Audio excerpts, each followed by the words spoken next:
situation. Met l'entreprise dans une situation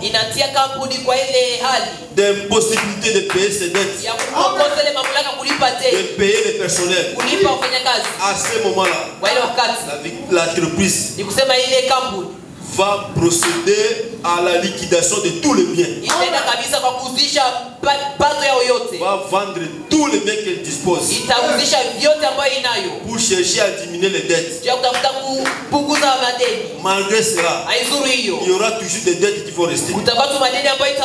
C'est ça, si les plans socio-économiques. Chaque commerçant ou opérateur économique a l'obligation de faire l'inventaire périodiquement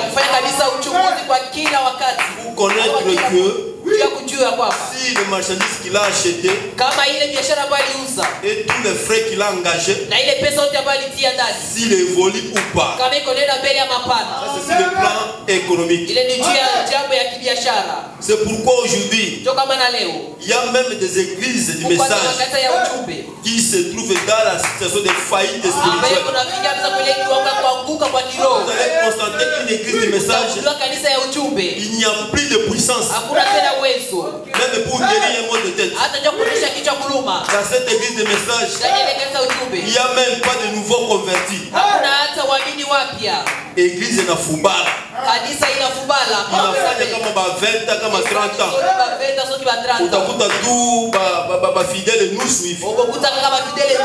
Si le plan spirituel, cette église est déjà dans la faillite spirituelle.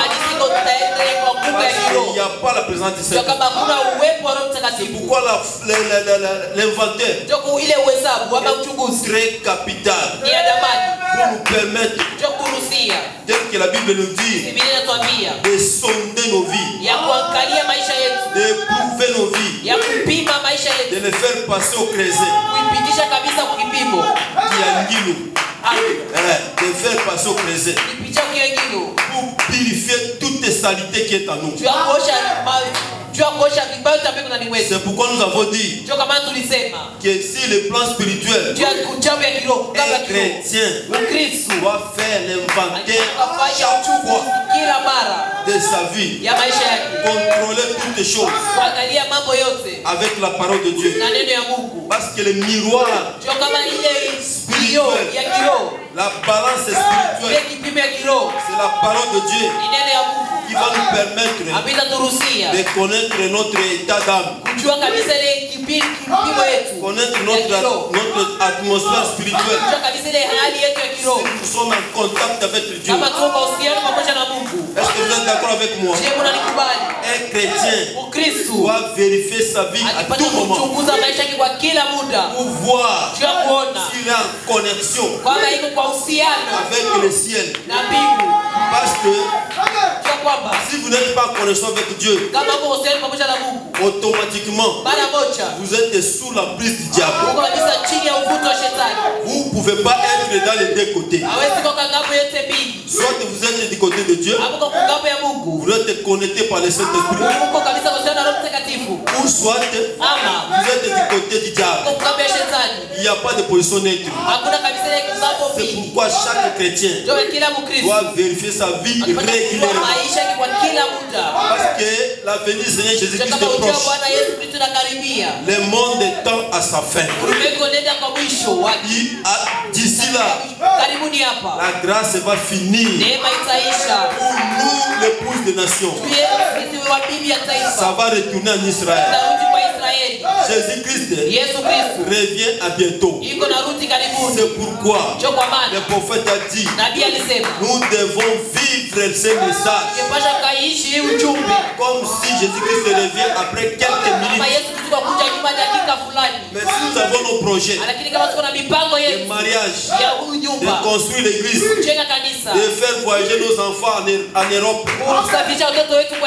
faisons-les comme si le Seigneur Jésus-Christ devait revenir après 1000 ans. Mais quand il s'agit de notre âme, nous devons prendre les choses au sérieux. Parce qu'il y a un ciel à gagner et un enfer à éviter. Si aujourd'hui la mort vous trouve dans une condition de péché inconfessé, vous irez en enfer. Parce qu'après la mort, il n'y a plus de repentance. Est-ce que vous êtes d'accord avec moi? Oui, ce jour-là, nous avions lu dans la prédication du prophète intitulée "Que fait ici?" Que fait ici? Dans paragraphe 24, le prophète que fait ici? Prêché le 1er mars 1959. Paragraphe 24. Le prophète Branham est en train de nous interpeller, de faire un inventaire de notre vie, car chacun de nous ne connaît pas quand sera son départ. Nous connaissons nos dates de naissance, mais la date de notre décès, c'est mystérieux. Nous ne connaissons pas la date où Jésus-Christ va revenir. Par conséquent, nous devons vérifier chaque chose. C'est vous qui voulez aller au ciel. Vivez la parole de Dieu. La question de la vie éternelle, c'est une affaire individuelle. Même aller en enfer, c'est une affaire aussi individuelle. Ce n'est pas un problème de groupe. Et nous avons encore lu le prophète dans la prédication, la seconde venue du Seigneur, là où on n'a pas achevé notre lecture. Paragraphe 59, prêché le 17 avril 1957, ainsi que la paragraphe 61. Là, le prophète nous a montré, il nous a expliqué cette lecture où nous avons effectué de Luc 15, 8 à 10. De cette femme-là qui a perdu une des drachmes. Le prophète dit, cette femme-là représente l'église de Dieu vivant, qui devrait porter des tablettes. Tablettes spirituelles qu'on appelle ça des drachmes. Il y avait, dans cette tablette-là, il y avait 12 pierres. Une femme mariée portait ça sur sa tête. Soit sur son cou. Cela représentait le signe de fidélité, de soumission et d'autres signes vis-à-vis de son mari. Au cas où elle en perdait seulement une et que son mari retourne, si il ne trouve pas une de ces drachmes, elle sera répudiée et taxée comme une femme adultère. C'était ça dans l'Ancien Testament. Le prophète nous explique cela, que ces drachmes spirituelles représentent les tablettes spirituelles qui sont contenus dans Galates 5, 22. C'est-à-dire les fruits de l'esprit que chacun de nous doit porter. Sinon, nous devons faire un inventaire pour que Dieu nous retourne cela.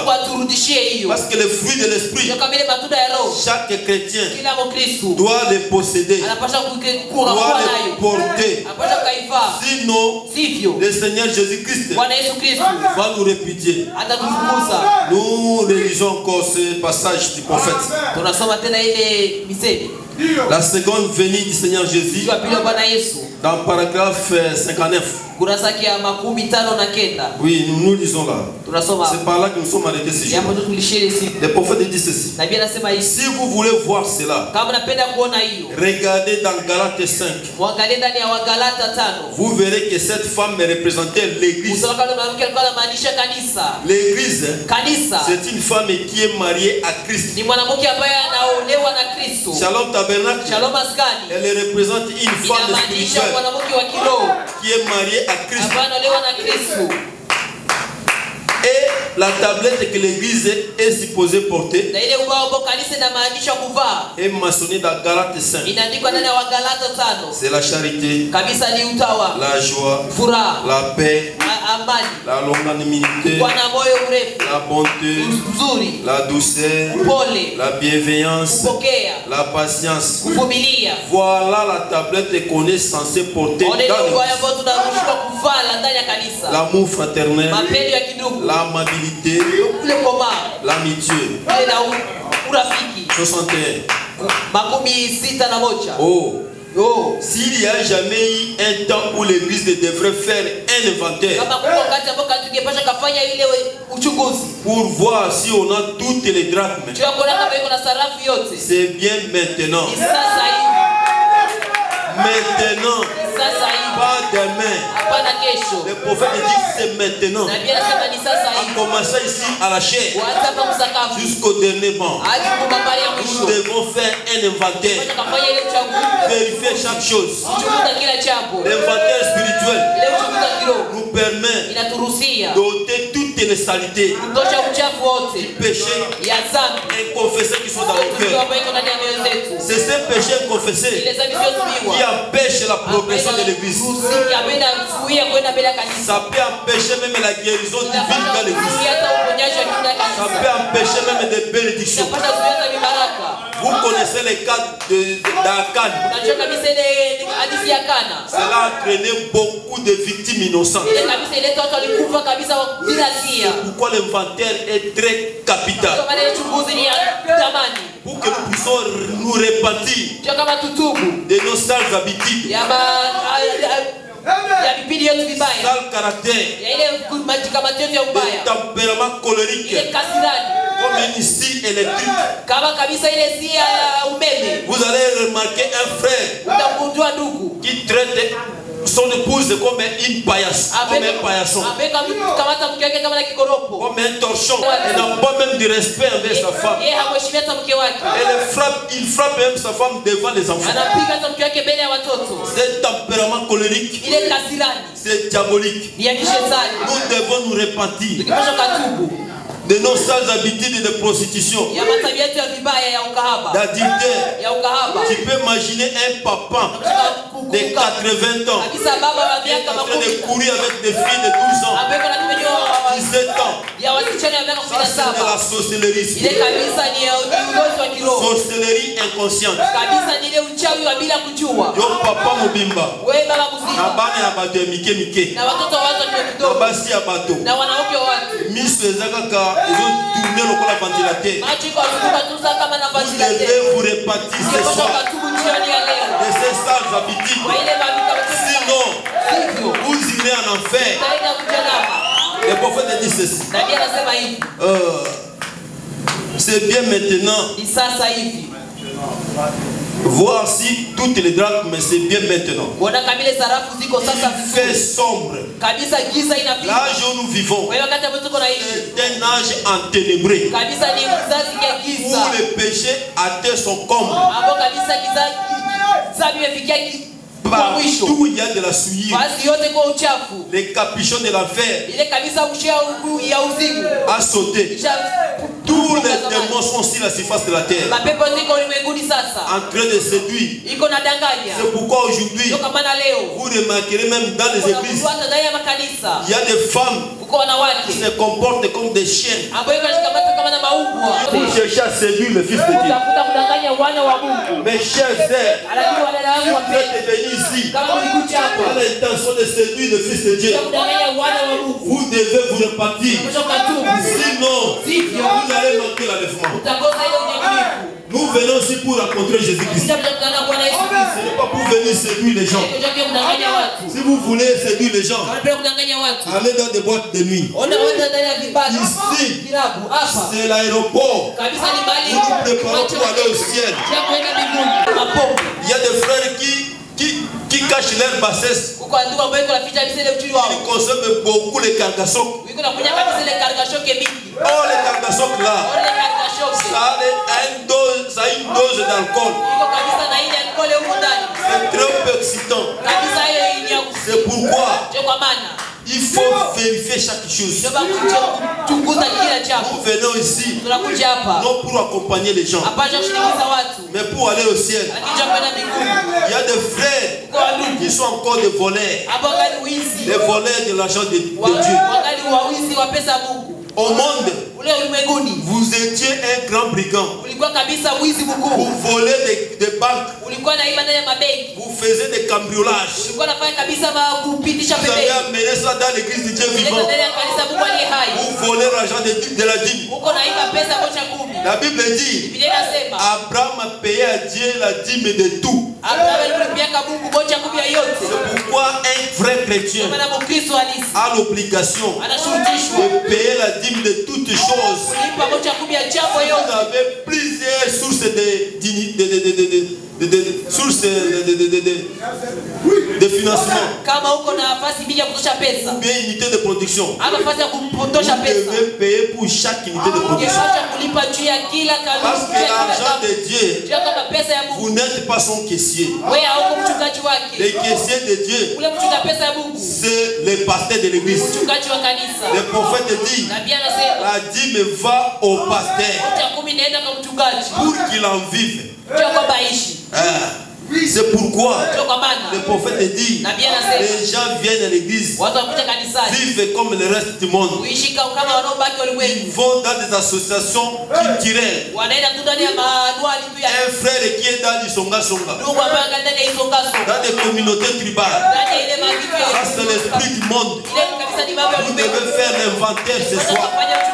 Sortez dans toutes ces choses-là. Le meilleur endroit, c'est être en Christ. Pas dans le système de communauté.